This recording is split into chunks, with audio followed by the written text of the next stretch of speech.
I joked. You should stay for dinner. She laughed like I was kidding, and I guess I was too. Except the next day, she showed up at my door with a grocery bag full of pasta, tomatoes, and 2 bottles of cheap wine. That's how it started. With a joke. And a woman who didn't seem to know the difference between sarcasm and an invitation. Her name was Claire. She moved into the apartment across from mine about 3 weeks before that night. I knew because I'd heard her dragging furniture up the narrow hallway, swearing under her breath in a voice that didn't fit the floral dresses she wore. I'd seen her a few times since, fumbling with keys, carrying boxes, sitting on the front steps smoking at midnight. We'd exchange nods, sometimes a soft smile, the kind that says, yeah, we both exist here. I didn't know much about her, but I could tell she was tired. The kind of tired that doesn't come from missing sleep but from missing peace. That night, I was cooking ramen, the instant kind, with an egg tossed in so I could pretend it was a meal. She was outside in the hallway, talking on her phone. Her voice was low but sharp. Whoever was on the other end made her say, "I can't do this anymore." And then there was silence. When I opened my door to throw out the trash, she was standing there, phone pressed to her chest, eyes wet. I didn't know what to say. So I said, "You should stay for dinner." It was a dumb line, but it made her laugh through her tears. She shook her head and said, "I'll take a rain check." I figured that was it. But the next evening, around 6, there was a knock on my door. When I opened it, there she was, in the same floral dress, holding a bag of groceries. "I brought dinner," she said, lifting the bag like proof. And I, for reasons I still don't understand, stepped aside and said, "Come in." She took over my tiny kitchen like she'd lived there her whole life. Tied her hair up with a pencil. Hummed some song I didn't recognize. Asked if I had olive oil. I didn't. Asked if I had salt. Barely. Asked if I liked garlic. I said, "That depends on how much." She said, "There's no such thing as too much." For the next hour, my apartment smelled like a place I'd never lived in before. Warm. Human. Like someone had cracked open a window and let life in. We talked about nothing, about the building's bad plumbing, about how she hated the city's sirens, about how her old landlord thought fixing things meant painting over them. When I asked what she did for work, she said she was figuring things out. That could mean anything. But her tone said, "Don't ask yet." So I didn't. When we finally sat down, she poured wine into mismatched mugs and raised hers like a toast. "To jokes that become dinner," she said. I laughed, but it felt strange, like laughter I hadn't used in a while. We ate mostly in silence after that. But it wasn't uncomfortable. There's a kind of quiet that sits heavy, like tension. And then there's another kind, the kind that feels like safety. This was that. After dinner, she stood at the sink, washing dishes without asking, humming again. I leaned against the counter, watching the way her shoulders moved with the rhythm of the running water. "You always do this?" I asked. "Do what? Cook dinner for random neighbors?" She smiled over her shoulder. "Only the ones who make bad ramen." When she left, she didn't say goodbye. Just, "See you." And somehow, that sounded better. The days after that, I found myself noticing things about her I hadn't before. The way she lingered at the mailbox, pretending to check letters she didn't have. The way she paused at the stairwell window every morning, staring out like she was deciding whether to keep going or not. The way she'd hum under her breath when she thought no one could hear. I didn't know if she was lonely or just learning how to be alone. Then one night, around 9 p.m., there was another knock. When I opened the door, Claire was standing there again, same grocery bag, different expression. "Pasta night, round 2? I asked. She shook her head. "No. Pancake night." She walked in without waiting for an answer, carrying flour, eggs, and syrup. "I couldn't sleep," she said simply. So we made pancakes at 9:30 p.m., standing side by side in my tiny kitchen while the city hummed outside. It became a thing after that. Not planned, not scheduled. Just occasional dinners. Sometimes she cooked, sometimes I did. Sometimes we ate in silence, sometimes we talked until midnight. She told me about her hometown, a small place by the coast, where mornings smelled like salt and coffee. She told me her dad used to whistle while fixing things, even when they were already broken. She told me her ex didn't like that she talked too much, or that she laughed loud. She said it like it was a confession. I told her about my own ghosts, My job at the auto shop, my ex who left because I was too quiet. The silence that filled my apartment after. She didn't pity me. She just nodded, like she understood silence in a way most people didn't. One evening, it rained hard. Power went out. She showed up with candles and a blanket, grinning like a kid. "I brought survival gear," she said. We sat on the floor, wrapped in the blanket, eating cold cereal by candlelight. When thunder cracked, she flinched. I said, "You okay?" She nodded. But her hand found mine quietly. We didn't speak after that. We didn't need to.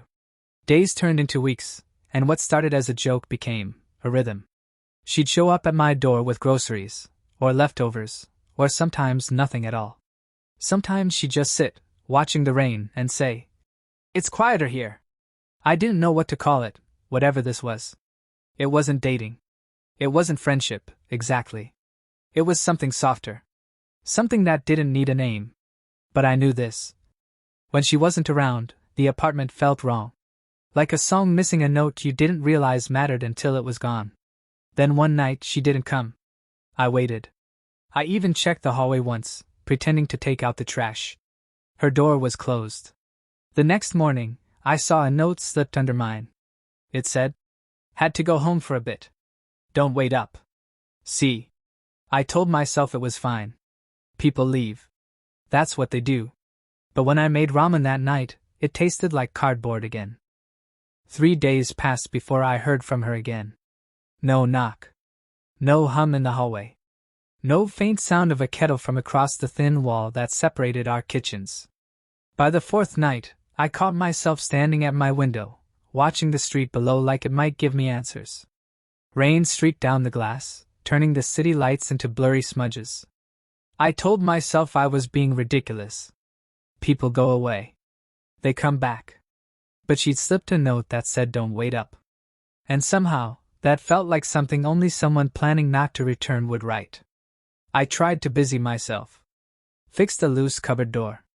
Rearranged the books I'd already alphabetized twice. Watched the news with the sound off. The apartment hummed with the kind of silence that isn't empty, just unfamiliar. Then, late on the 5th night, I heard it. Footsteps in the hall, a small thud against her door, then a muffled laugh that broke halfway through. I opened mine before I could think better of it. She was sitting on the floor, back against her door, bags beside her. Her hair was damp, eyes red. She looked up at me and smiled like she was trying to remember how. "Hey," she said. "Hey. Miss me?" "Only when I got hungry." That earned a small laugh. She stood, swayed slightly, and I realized she was exhausted. The train was delayed. Then my brother wouldn't stop talking and..." She stopped. The smile faded. "It was just a lot." "Come on," I said quietly. "You look like you could use food." I made toast and eggs because that's all I had. She sat at the table, turning the fork in her hand like she was trying to remember what to do with it. "Home any better?" I asked. She shook her head. "Worse. My dad's gone most nights now, and Mom..." Her voice trailed off. "You ever go somewhere hoping it'll feel like it used to? And it just doesn't?" "Yeah," I said. "All the time." We ate in silence for a bit. Then she said, "I didn't think you'd answer your door. I didn't think you'd knock again." Her eyes lifted to mine. There was something fragile there, like glass right before it cracks. "I didn't plan to." After that night, she didn't leave again. Not officially, anyway. She started keeping little things in my apartment, a mug, a sweater, a hair tie around the sink faucet. She said it was just convenient. But after a while, it wasn't about convenience anymore. It was about comfort. We slipped into a quiet kind of routine again. She'd cook something simple, play music from her phone, and tell me stories that always started with, "When I was little," or "Back home we used to." Sometimes, when she'd get tired of talking, she'd sit on the floor, lean against the couch, and stare at nothing in particular. "Thinking?" I'd ask. "Trying not to," she'd reply. One night, after a bottle of wine and too many late songs, she said something that sat with me long after she'd fallen asleep on the couch. My ex used to say I made everything harder than it had to be. Maybe he was right. I think I just expect people to leave. So I leave first. She said it like it was a simple fact. Like gravity. I didn't answer. I just pulled the blanket over her and turned off the lamp. Morning light has a way of making the world look too honest. She woke before me that day, hair messy, wearing my old t-shirt. She was standing by the window, mug in hand, watching the sun push through the buildings. I should find a new place, she said suddenly. This isn't mine. What's that supposed to mean? She turned, smiled softly. You know what I mean. I didn't plan to make this, whatever it is, my refuge. You're not taking anything from me. I'm taking space. Time. Maybe even a little bit of your peace. I stood, walked closer. You gave me back more than you took. Her eyes searched mine like she didn't believe that. Then she reached out, touched my wrist, and whispered, Don't make me promise anything. I'm not asking you to. It wasn't a love story, not in the way movies would tell it. There were no declarations, no perfectly timed kisses, no music swelling in the background.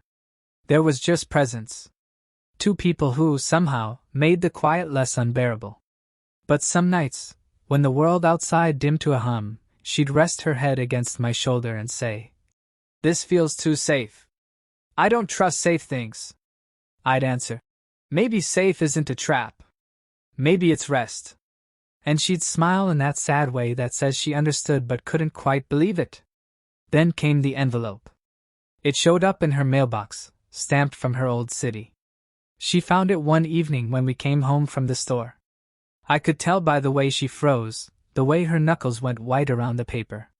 You okay? Yeah, she lied. It's nothing. She didn't open it in front of me. For the next few days she was quieter.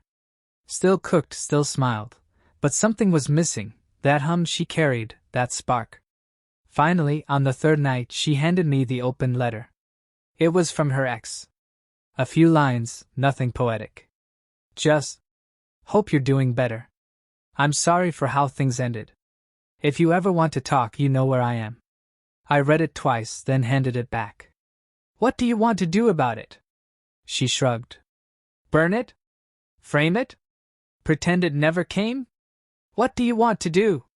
She stared at the paper, then tore it slowly, piece by piece, until it was confetti on the floor. That, she said. I want to do that. That night she asked if she could stay over, not like she usually did, drifting off on the couch, but stay. She didn't explain, and I didn't ask. We lay there, listening to the rain against the window. At some point she whispered, If I disappear again, don't look for me. My throat tightened. Why would you say that? Because I don't want to owe anyone the kind of goodbye I can't keep. You don't owe me anything. I know. Her voice cracked. That's what scares me. She turned, pressed her face into my chest. I felt her tears soak through my shirt. I didn't say anything. Just held her, the way you hold something that isn't yours to keep but you're afraid to lose anyway. The next morning, she was gone. Her mug was still on the table. Her sweater on the chair. But her shoes were missing, and so was she. No note this time. No sound in the hallway. Just quiet. It felt different now, heavier, personal. I made coffee, sat by the window, and watched the rain again. Only this time, it didn't feel like waiting. It felt like remembering. I didn't know if she'd be back. I didn't even know if I wanted her to. But I did know this. Every time I smelled garlic, or heard the faint hum of a song I didn't recognize, I'd think of her. The girl who brought groceries to a stranger's kitchen because of a joke. For a week, I didn't see her. The mail piled up outside her door, small things left behind like evidence, a grocery receipt, a scarf on the railing, a single earring I found by the stairwell. I told myself not to think about it. People drift. That's how life works in buildings like ours. You get used to the sound of someone living near you, and then one day it stops. Still, every night when I made dinner, I caught myself setting out 2 plates before realizing what I was doing. I'd stare at the second plate like it might fill itself if I waited long enough. It never did. The city outside didn't change. The same streetlights flickered. The same couple fought downstairs. The same bus screeched past at 2 a.m. But inside, everything felt slightly off-tune, like a song played half a step too slow. Sometimes I'd catch her scent, lavender and smoke, caught in the fibers of my couch or the collar of my jacket. It made me pause every time. I started walking more. Long loops through streets that didn't mean anything, past diners and laundromats and people who didn't know me. I thought if I kept moving, maybe the thoughts would settle. They didn't. Then one evening, I came home to find an envelope under my door. My name wasn't written on it, but I didn't need to check. The handwriting was hers, slanted, messy, half-rushed. Inside was a short note. Didn't vanish. Just breathing. There's a small place near the coast. Needed to see the ocean again. You taught me what quiet can feel like when it's kind. Thank you for that. See. I sat there on the floor, reading it over and over until the words blurred. No promises. No explanations. Just her, as she was, unfinished, unkept, honest. The next few days felt strange. Lighter somehow. The ache was still there, but softer around the edges. I went back to work at the shop, fixed cars that weren't mine, listened to the same old radio station. When people asked how I'd been, I said, fine, and mostly meant it. But at night, when the air cooled and the city dimmed, I'd remember the way she'd hum while stirring pasta, or how she'd tuck her hair behind her ear when she was pretending not to cry. It wasn't about missing her, not exactly. It was about missing the version of myself that existed when she was near. The one who laughed more easily, who looked forward to the sound of a knock on the door. Winter came. The first snow fell in thin sheets that melted before they touched the ground. The radiators hissed louder, the windows fogged. One Saturday, while cleaning the kitchen, I found her mug at the back of the cabinet, the one with the chipped rim she'd claimed as hers. I set it on the counter, poured coffee into it without thinking. I sat there for a long time, steam rising between my hands, and for the first time in months, I didn't feel alone. Just quiet. I thought about sending her a letter back, something small, simple. Hope the ocean's treating you kind. But I didn't. Some things don't need a return address. Spring arrived quietly. The trees outside bloomed pale and green. The air smelled of rain and something new. I'd started fixing up the small garden behind the building, mostly weeds and cracked pots. The landlord didn't care what anyone did back there, so I cleared the dirt, planted a few herbs, and watched them grow in crooked rows. One afternoon, as I watered the plants, I heard footsteps behind me. When I turned, she was there. Claire. She looked different, sun-touched skin, hair shorter, a small scar near her wrist. But her eyes, they were the same. Warm and tired and alive. Hey, I said. Hey, she answered. I didn't move toward her, and she didn't move toward me. We just stood there for a beat, the kind of silence that carries too much inside it. I came back to return something, she said finally. She reached into her bag and pulled out a small jar. Inside was sand, pale, fine, a few shells mixed in. From the beach, she said. I figured your garden could use a little coast. I took it, turning it over in my hand. Thanks. She smiled, small and real. It's weird. I thought about what you said, about safe not being a trap. You were right. I usually am, I said, trying to sound casual. That made her laugh. The same quiet, familiar laugh that had filled my kitchen months ago. Then she looked past me, at the herbs sprouting through the dirt. You grew something, she said softly. Trying to, I replied. We stood there for a while, neither of us knowing what to say next. The air between us wasn't heavy anymore. Just steady. I'm not staying, she said. I know. But maybe I'll visit. Dinner's at 7, I said. She tilted her head, smiling. You still make ramen? Upgraded. Real noodles now. Impressive. She started to walk away, then stopped at the edge of the path. You know, you were the first person who didn't ask me to be less. That kind of thing sticks. I didn't answer. I didn't need to. She knew. And when she turned the corner, disappearing into the hum of the street, I didn't feel the same panic as before. Just a quiet sort of fullness, like a song that had finally found its last note. That night I cooked pasta. Not because I expected anyone to knock, but because it felt right. I poured wine into her chipped mug and raised it in the empty kitchen. To jokes that become dinner, I said quietly. And for a moment I could almost hear her laugh again, soft and bright, somewhere in the walls of that small apartment.